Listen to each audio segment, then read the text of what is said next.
स्वागत है आपका आपके अपने चैनल देसी धमाका में। सीरियल गुमे किसी के प्यार में अब सभी और रजत की होने वाली है टकरार आपस में, क्योंकि रजत ने अब सारी हदें पार कर दी है।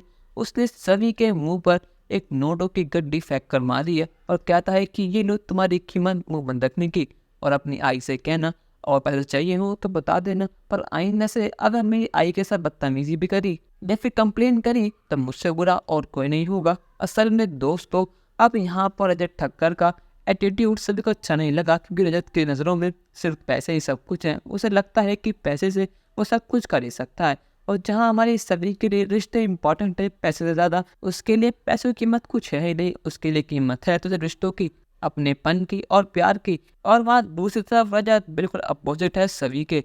पर लेकिन यहाँ पर जिस तरह रजत अपनी बेटी यानी सही से रिएक्ट करता है, उसके संग बिहेव करता है, वो सभी को अपने पास से भगा देता है। यहाँ पर सभी बहुत ज़्यादा खुश थी कि उसके पापा आए हैं, पर लेकिन जैसे ही वो उनकी गले मिलती है वहाँ से रजत उसे भगा देता है। वो कहता है तुझसे कितनी बार कहा है मैंने कि मेरे पास मत आया करो, पर लेकिन तुम मानती ही नहीं है। और आई आपसे मैंने कितनी बार कहा है कि इसको मेरे पास मत लाया करो, पर आप सुनती ही नहीं है। और हम अच्छी तरह पता है कि हमारे सभी के सामने कुछ गलत हो और वो बीच में ना बोले, ऐसा कभी हो नहीं सकता। यहाँ पर सभी जाती है बीच में और कहती है कि मिस्टर ठक्कर, आप होंगे बहुत बड़े बिजनेसमैन, पर आपको तमीज़ एक पैसे की भी नहीं है। आपको लगता है कि पैसा सब कुछ खरीद सकता है।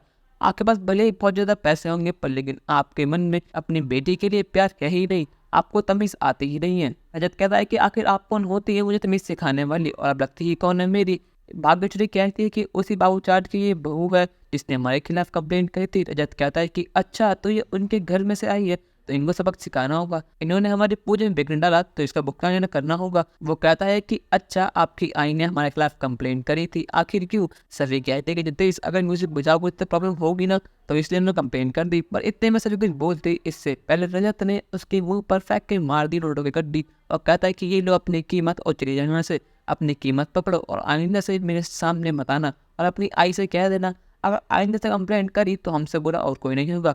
और पैसे वो चाहिए हो तो बता देना, जितने कहोगे उतने मिल जाएंगे, पर लेकिन आगे से तमीज़ में रहना और अपनी औकात मत भूलना।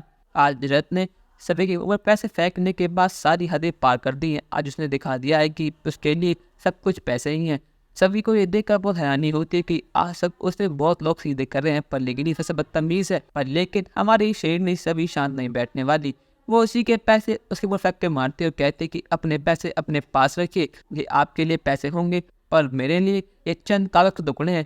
मेरी नज़रों में कोई वैल्यू नहीं है इनकी, और जब कोई घमंड है ये मैं चूर चूर कर दूंगी, ये मेरा आपसे वादा है। पर लेकिन यहाँ पर आ जाती है ईशा, और जब ईशा देखती कि रजत ने सारी हदें पार कर दी है तो वो कहती है कि समझता क्या अपने आप को, तुम लोगों पे 4 दिन पहले पैसा आया नहीं और तुम हवा मोड़ते हो। तुम्हें लगता क्या कि तुम यहाँ के मालिक हो, पर लेकिन नहीं, तुम यहाँ के नौकर बनने लायक भी नहीं हो। और तुम्हारी हिम्मत कैसे हुई मेरी बहू मेरी बेटी सभी के संग ऐसा बिहेव करने की? मैं तुम्हें छोड़ूंगी नहीं।